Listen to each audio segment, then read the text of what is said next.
G, yeah. G and Piero, Miami.com. That's what we talk about, baby. What we talk about, nigga. I don't sell out. Shit. Back at y'all. That was Big G. Watch Wolves. Shout out to the homies. Big G at a Cutler Ridge. Song called The Bread. And it's got a dope video. Go peep that. What you think of that one, man? Listen, anybody from Cutler Ridge is down is home team. Okay, because if he from Cutler Ridge, that means he went to South Ridge and he's a Spartan. So we gonna rock with that. Yes, I'm fucking with it. I was gonna ask is because I'm not from the Ridge, I'm from Hialeah, and is there That's like okay.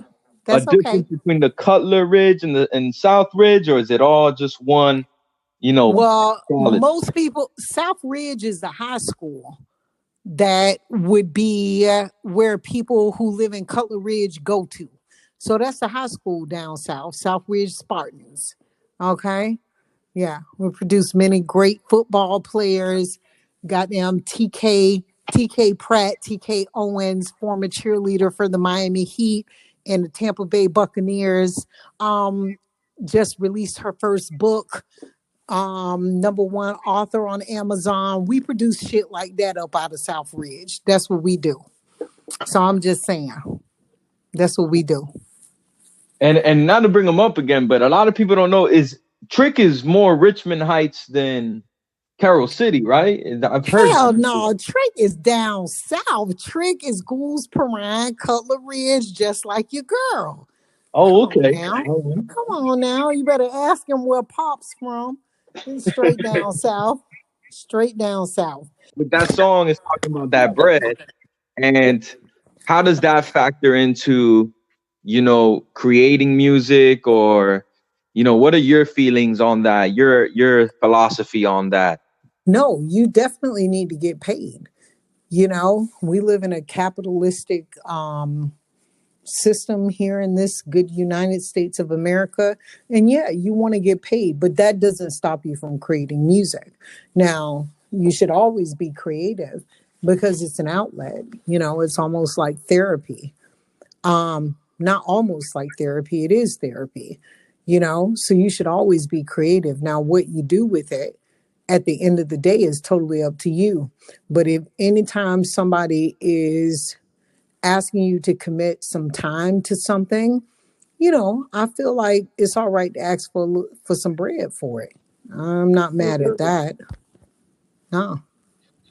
What do you feel about the game now? Like as far as how the economy of the game has changed, whereas back in the days, getting a deal was the prime objective.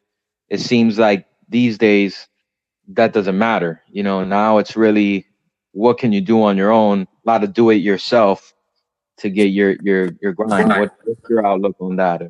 Well, I don't really have a whole lot of feedback on it per se. The one thing that I know is true, and I feel like it's always going to be true, whether it's music or any other avenue that you're pursuing, is if you do the work, the money will come. And that doesn't change at all. The music has always been a thing where, before rap music or whatever, if it is something that corporate America can maximize on, they're going to do that. And you end up just being an ends to a means or whatever. I don't know. I think that people should get paid for the efforts that they make.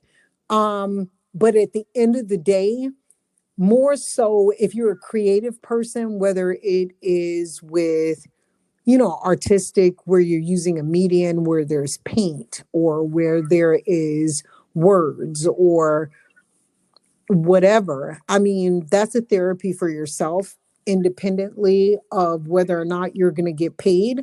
But anytime somebody's consuming your time, if it's not for the love of whatever it is, yeah, you should get compensated. I'm not mad at that because we got mortgages, we got car notes, we got damn college tuition and all of that. So yeah, you should be trying to figure out a way to make some money. Or if it's not about the money, your mental health and well-being. Word, Those things word. run, those things run neck and neck.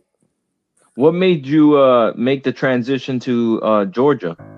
Oh, I came in the name of love. I'm just going and put that out there. I met a guy in Brooklyn at the end of my stay in New York. He graduated from Clark University. He said, "Hey, I'm gonna come back to New. I'm gonna go back to Atlanta. You should meet me there." And I did, and I've been here ever since. So I busted wide open for the love. So this is where I'm at. And Word. I want to say, just for the record, that I don't love Atlanta more than I love Miami. I don't give a fuck how many records these niggas making over here. I don't give a fuck how many records these niggas selling over here. Miami is my home. I love it. I feel homesick. I can't find the kind of food and fruit and shit that a nigga is used to. I'm homesick. I be homesick all the time. I want to see my old girl. I want to go home. She come here. I want to go there. You know, I mean, home is home. I know Rakim said it ain't where you from, is where you at, but I disagree with that. I, I miss the water. I miss the variety and the spice of life. You don't really get that over here, but I appreciate Atlanta for other things. So yeah, I came over here because my boo was here. So I'm here.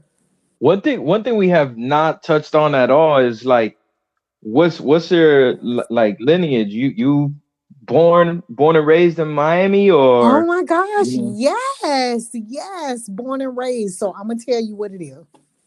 So my grandfather hoboed on a train from McRae, Georgia, all the way down to Florida because he's the only boy in a bunch of sisters. And so this white man attacked one of his sisters. He went and whooped on the white man. So then they sent him on the train all the way down from Georgia down to Florida. Then he met my grandma, Mabel Rivers. He met her down there. They fell in love. Then they moved all the way down south, Princeton, Naranja, all of that. They made a bunch of babies. One of the babies was my mama. And my dad is from Homestead. So yeah, I'm born and raised Miami. Did you know that Mike Smith is my cousin? word. Okay. Yeah, so the Yeah, he's got lyricism, he's got he's got lyricism, great. I didn't know he was your cousin. he And then is. they had tagged you on something at some point, and I was just like, oh, did she do a feature on like No, he just he on, just on one he of the just tracks? he just my little baby cousin. He my cousin. The lyricism runs in the family. We got some shit to fucking say. And that nigga I is a played I played his stuff on this channel before. he is a beast. Him and Rondo, those are my Hmm. cousins. Yeah, we share his grandmama is my auntie. So yeah, that's my little cousin out there smashing Miami as he should be. No doubt, no doubt. All right, so let's get into the last track of this session. Out of all the joints that I heard on the recent Break Room release, this was the one that stuck out to me. This was the one where I was just like, man, she is like really, really, really spitting. And then on top of that, there's a lot of Miami vibes coming out of this one. So let's get into this.